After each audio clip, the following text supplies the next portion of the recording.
2017 was an amazing year for Switch games, but deep down I think we all hope that 2018 can be just as good, or maybe even a little better.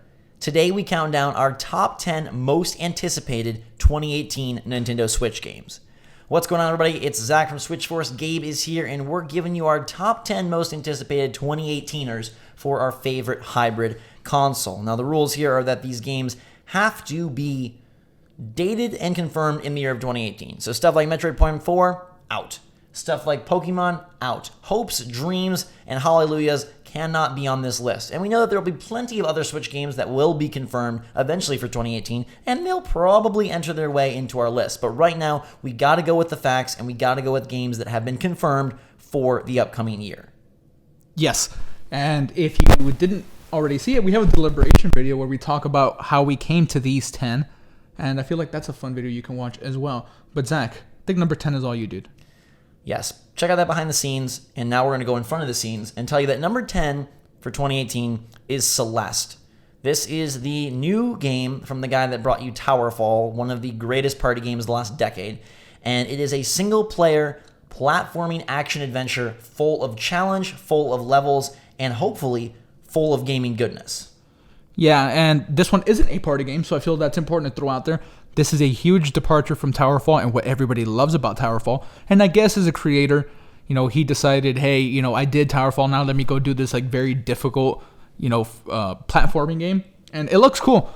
It really does. It hasn't necessarily like grabbed me the way that some of these other games on the list have. That's why it's at number 10, but I am excited for it. And, I mean, the key art is a redhead girl grabbing a flying strawberry. I don't know how much more exciting and awesome you can get. It comes out January. That's another cool thing. Like, this one's going to be in our hands very soon. I mean, review code is probably going to go out soon. And it's a game about climbing a mountain from the creators of Towerfall. Pretty freaking exciting. I don't like mountains. I love mountains, and I also like redheaded girls that chase strawberries. Sure. So I am down for some Celeste at number 10. Number 9 is me. It's you, Gabe? It's almost like we designed this in this way. Project Octopath Traveler, which I don't even know if that's going to be the full name of the game or if they're just going to end up calling it Octopath Traveler. The demo's out there. I see the comments of people saying, hey, where's Octopath on these lists that we've been making? Some people say they've played the demo way more than they've played games that they've purchased. They absolutely love it. The fact that there are many stories in this one JRPG and not just one big one. It's more about the characters. The combat, while super traditional, it still does its job. Visually very striking and very beautiful to look at. The music is great. It's everything you want in an RPG, basically. The demo is out there. The game is coming in 2018. We don't have any dates to speak of, but it's another one I'm really excited for. Square Enix has been doing a good job, right, with support for the Switch. They have Lost Sphear still coming, and Setsuna, that was a game that I enjoy that is on Switch now. I know a lot of people have already played it, so Project Octopath, exciting for me. Yeah, and even though I'm not the biggest JRPG fan, I do think that the twisting and the intersecting storylines and characters is really cool, and I'll definitely give it a try. I haven't even played the demo yet, so maybe I should get to that, but I'm not much of a demo person. No, I kind of like to just see a game and play it. But hey, 8 Travelers, HD 2D visuals, coming in 2018. We shall see if the final title is as exciting as Octopath. But in the meantime, go check out that demo. Number 8 was actually recently announced, and that is Valkyria Chronicles 4. Now, alert, this is a proper Valkyria, unlike the Valkyria that came out earlier this year, because that left a horrible taste in my mouth. I'm hoping that the series can get back on track, because the first one was really, really cool and really unique. Valkyria 2 people liked it. It was still well regarded as far as I can remember. I played on PSP. Yeah, I played the first one. Yeah, I didn't play the other one just because PSP. I don't even remember the third one, to be honest. But this is exciting for me because I do like strategy games like this, right? Mm-hmm. And I dig the setting, the war setting, and Mario plus Rabbids is one of your favorites of this year. Yeah, I love strategy games. So this is why I fought so hard for this to be on there, just because I've been wanting to play Valkyria Chronicles, but these days I primarily play on Switch and PC. Yes. So other platforms have kind of fallen by the wayside. I mean, I still love them, but I just haven't played them. So this is exciting for me. The ability to play on the go, of course, is also great. As some of you may know from the videos we've been making, Zach and I are in the same location. I had to fly to get here to Zach, and playing Valkyria Chronicles on the plane would have been really fun, Zach, because the plane ride is no fun. Yeah, planes are good for Switch time. Yeah. Valkyria 1 and the remastered version still holds up well. Revolution is the one from this year that I did not like at all. But the fact that they've already had experience putting this game and this franchise on a portable gives me hope that they will be able to really nail the Switch version. Obviously, it is releasing on other platforms, but really cool art style, a great concept, and if it can not deal with some of the problems that plagued the earlier versions in terms of loads and slowdown, I think this could be a winner. For sure. Now, number 7 is one that we debated a lot. Like, where does this go? Where do we put it? How do we feel about it? We've seen quite a bit of enthusiasm from the community, from you guys. But Kirby Star Allies is our number 7. The community really is excited for this game. And I don't know how I feel. I feel like Kirby, they are very clear at Nintendo that Kirby is a simplistic franchise. What they want to do. I worry that this game doesn't take enough risk, doesn't do enough new, especially on a platform where we're used to risks being taken for established franchises. Zelda, Mario, things like that really jumble it up. And maybe Kirby Star Allies does. The fact that they are doing a very, multiplayer-centric game, that could be really fun. And kind of for me, that's what gave me the oomph to include this here. And, it just feels wrong to not have Kirby. Yeah. To me, what makes me excited about this is the community's excitement for it. Mm-hmm. Every time I see the comments about how excited people are to play Kirby with their friends, and not that you've never been able to play Kirby with your friends, you absolutely have been able to, but the Switch is built for that. Right? You have the multiple Joy-Con, and Pro Controller. This is a console made to get people to play together, and bringing that into Kirby, which, like you said, is a simplistic game, but playing simplistic games with your friends makes them a whole lot better. Right. 4-player co-op. It looks pretty. It could be cool. It seems very traditional, but it is releasing spring 2018, so we will get our hands on it soon and see if it earns this 7th spot. For sure. Now, number 6 is one that took a little bit of debating, but we are going to put Mega Man 11 in that 6th slot. This is a brand new Mega Man game. It's hitting Switch as well as all the other platforms concurrently, and the release date is end of 2018. Yeah. Now, they have mixed up the art style a bit. Mm-hmm. Mega Man 9 and 10 were really solid. I feel like 9 was the stronger. Yeah. They are bringing all the collections, which is really exciting, but we felt like, even though personally I'm probably more pumped for that X collection, and it's great that they're bringing Legacy 1 and 2, the new game is what deserves the honors. Yeah, the art style is something that people automatically have criticism of, right? Even you said it's the Mighty Number 9 art style. Mm-hmm. And I mean, the art style isn't what is going to make or break the game. It's all about the boss battles. It's about the powers. It's about the level design and the music and the platforming. There's so much more to Mega Man games than, the 8-bit pixelated graphics. We haven't seen a whole lot of the game. We saw a minute's worth of it. It looks perfectly fine. I know a lot of very hardcore Mega Man fans, they're not losing it over this art style change. So I have faith in it. A numbered Mega Man game is still something that I feel is important. Even though Mega Man isn't, the character it used to be, right? The importance just isn't there like it was back in the day. Right. But I still feel strongly about this. And given the fact that we don't know a lot of the other games coming this year, a new Mega Man game I feel deserved to be on the list. Yes. And it does include a weapon wheel this time around, which is interesting. And they theorize that there may be the ability to switch and chain different Robot Master attacks, which could be cool. If they are able to bring some newness while also retaining the core concepts, we don't want a Mighty Number 9 situation. But it would be fun, again, to see a franchise switch it up for Switch and deliver something awesome. Cool. Did you hear that, Zach? That was a little bit of Switch. And we're going to switch gears completely from a known and trusty character to a brand new franchise or a brand new IP. Yeah, we don't know if it's a franchise, but... And number 5 is Wargroove. This is the Advance Wars game I want. Yeah. It's the Advance Wars game I need. It's not the Advance Wars game we're getting this year. Tiny Metal is still hitting in 2017. And I told you, Gabe, that if Tiny Metal is bad, Wargroove to me climbs this list even higher. We have no indication that Tiny Metal is bad. If Tiny Metal is good, Wargroove may settle a little. But Yeah. as of right now, Wargroove looks like a fantastic take on Advance Wars, has a lot of charm, a lot of style. It was supposed to come out this year. It didn't make it out. But based on the developer streams we've seen, Chucklefist has shown off a lot of the game.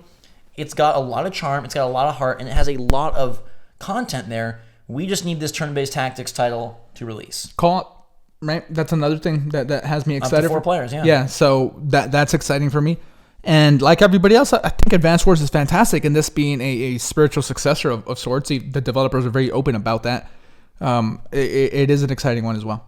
Yeah, and we don't know what part of 2018. We don't know a price. It has to be first half, at least. Right? I would hope so. Yeah.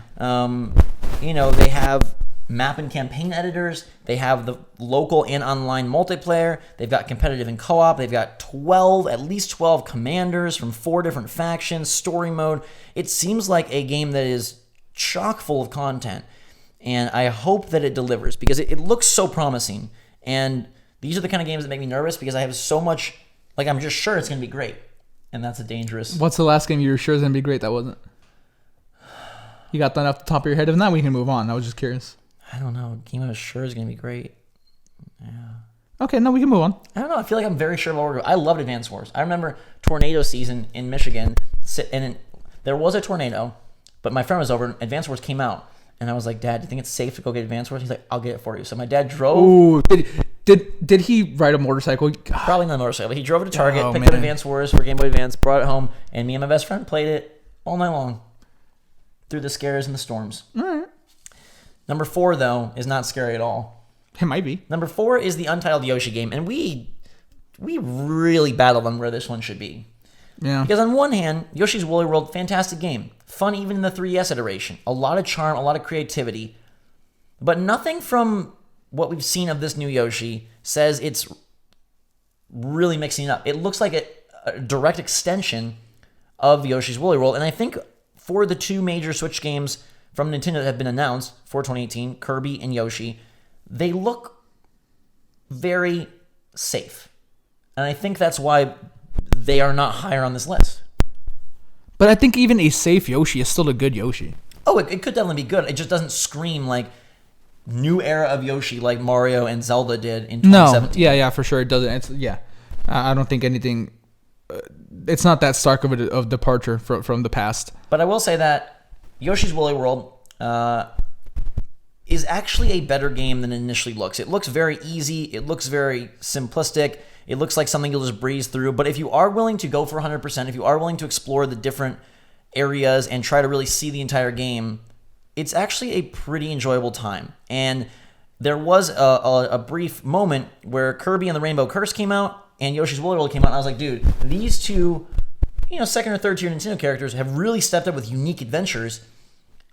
But then they've kind of had the same adventure. But now it looks like it's that same adventure. Yeah. And in Kirby's case, it's not doing the Rainbow Curse thing at all with the stylus. It's going back to something far more traditional. So I just hope that we've only seen a little. Yeah. They are, first half or first third 2018 games. I hope we see more that shows why this new Yoshi and also this new Kirby are worth your $60. Yeah, and worth your excitement. Nintendo has done nothing to make me not have faith in them. So for now, I'm on board. All right. We know that number 3, though, is where you and maybe even me are most on board. This is tricky. We tried to think about this list, and, how do you handle ports? Where do you put games that have already been released? Even if we haven't played them and you haven't played them, some people have played them. And I feel like, if not for that, number 3 would be higher. But as it stands, number 3 for 2018 is Bayonetta 2 +1. Yeah. We've mentioned this in multiple video nows. Bayonetta is a new game for me. I never really played it. Played like the first 20 minutes of it or something like that. And, that was the week it came out. So by this point, that's not in my memory at all. Even Bayonetta 1, it released so long ago, 2008, 2009, something like that. So I don't remember very much about the game. I have a short memory when it comes to things like that. So even playing Bayonetta 1 for me is going to still feel fresh. It's not going to be new because there are going to be certain things I remember. But Bayonetta 2, 100% new for me. So I kind of wanted this higher on the list, to be honest. But 3, I can't be mad at it just because, like you said, a lot of other people have played it. Some of the best action games around. When Devil May Cry kind of went the weird route that it went, this is a franchise that stepped in and brought like that very fast-paced, cool action in my mind. And witch time, the equivalent of bullet time. But, like, that's a cool little mechanic that makes the action so fun. And yeah, really, really excited. 3.5 years old when it hits. Comes out in February. It is a 91 on Metacritic, at least Bayonetta 2 does. And it was on the underappreciated and not very popular Wii U. Now it has a chance to reach a bigger audience. In fact, it will have a bigger audience by release than the Wii U ever had. Yeah. And it's a fantastic game. And so we are assured of quality here. We are assured of content here. You really can't go wrong. I feel like this is one of the easiest additions to this list and one of the easiest purchases for 2018. The only thing holding it back at all is that it's not the brand new one. If this is Bayonetta 3, I feel like it would be number 1. But the fact that it's Bayonetta 2 plus 1, good value, great games, and something that I think, so long as it runs well, will be fantastic on Switch and fantastic to bring with you, and adds another genre gem to the Switch's glove of power. Also mature rated games. Also mature. Yeah. Also a lot of hair. Ton of hair. That Gabe wishes he had more of. No. Number 2 Yep. on our list as we near the top is a game without a title and a game without a trailer, but it's Fire Emblem. And this has been confirmed as a 2018 game. Barring delays, we will get a new console Fire Emblem in 2018. And the Fire Emblem series has seen extreme success as of late with its handheld iterations.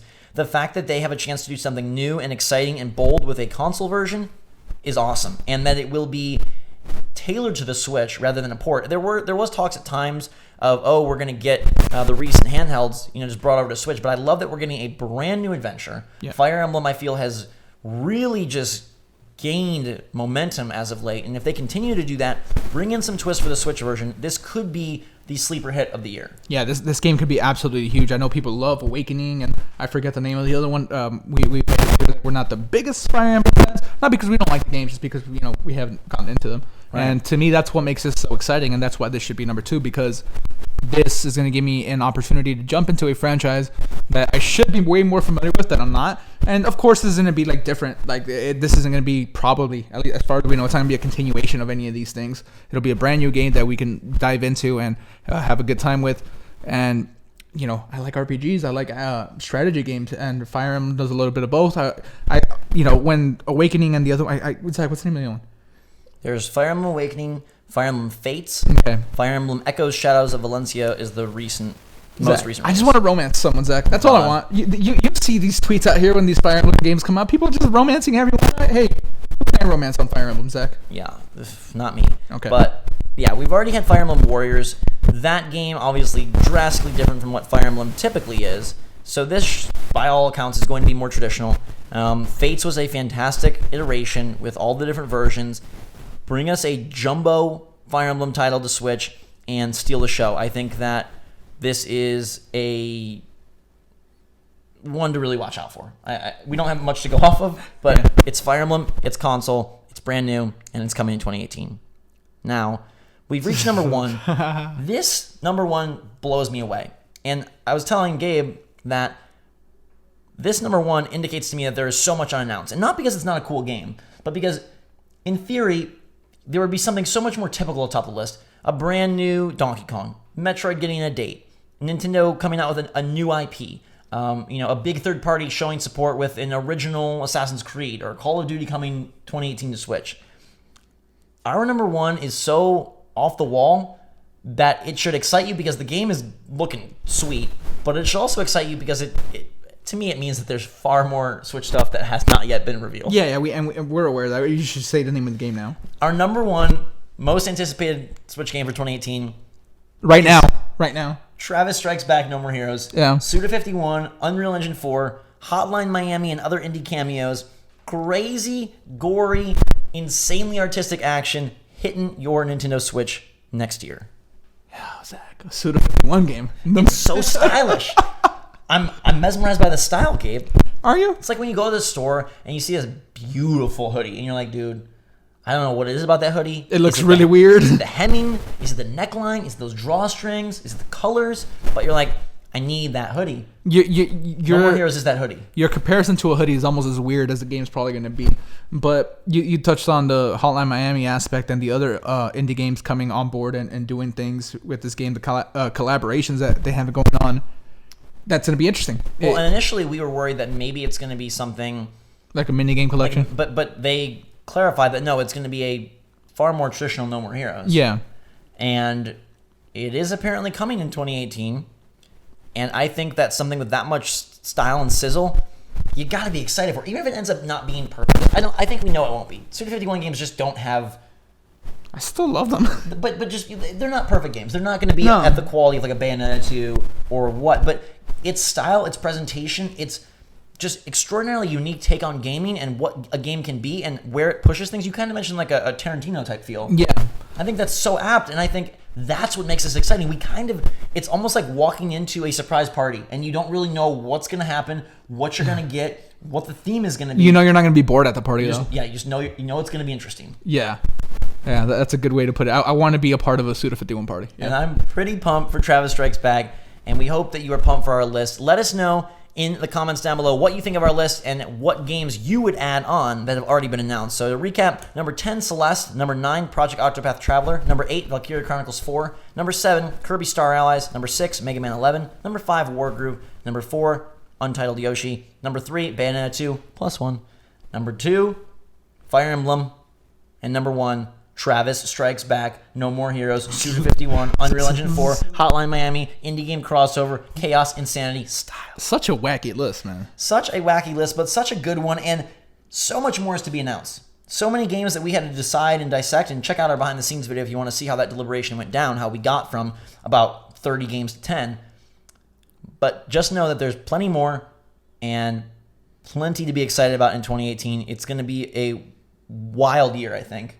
Yeah, almost as wild as the Suda 51 game. But yeah, I'm excited to update this list because I think there's a world where none of these games make like, well, obviously because some of these are coming out like early in the year, right? But post E3, there's a world where you got Metroid Prime 4, you got Donkey Kong, you got Tales of, you've got Dark Souls, like so many things could be announced that instantly replace these. So the cool news is you could almost have a giant list. There could be 20 games of excitement for 2018. Stay tuned, boys.